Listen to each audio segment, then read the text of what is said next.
30 miles away. They're at Lachish from Jerusalem.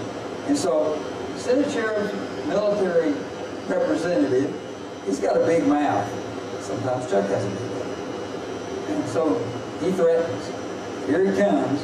And so he begins his ridicule. And he says, Hezekiah, you're all words, empty words. You don't have any strategy. You don't have any military strength. You ain't nothing. You're zero. He says, you think you're going to go down to Egypt and get some help? Nah, that's not going to happen. They're just a splintered reed. You know, it's a broken reed. They're not going to be any help to you. Not at all. He says, you depend on the Lord your God? He's the one who told me to come and march against you. Well, I'm not particular right at this time.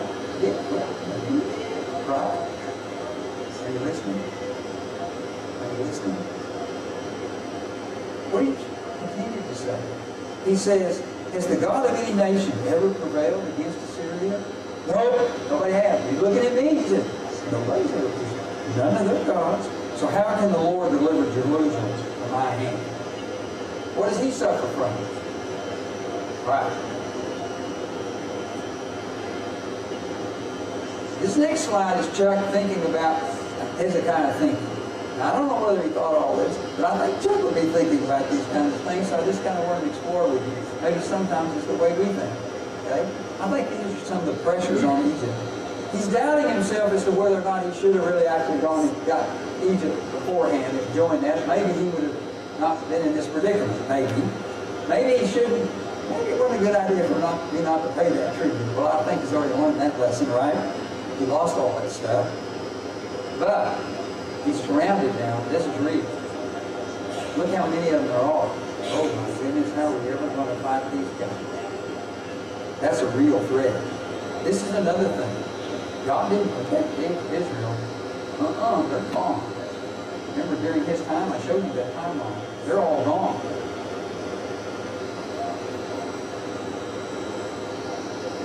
And the commander's right.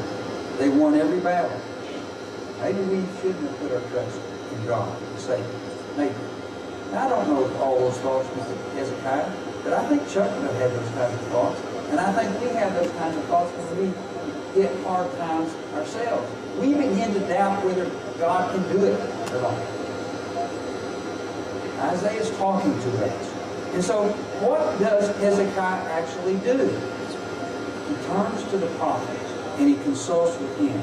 He puts on sackcloth and goes to the temple and sends his emissaries to tell Isaiah this. May the Lord hear how the enemy has ridiculed the living God. Pray for the remnant that still survives. And this, we're going to read Isaiah 37, beginning in verse 5. When King Hezekiah's officials came to Isaiah, Isaiah said to them, tell your master, this is what the Lord says. Do not be afraid of what you have heard. Those words with which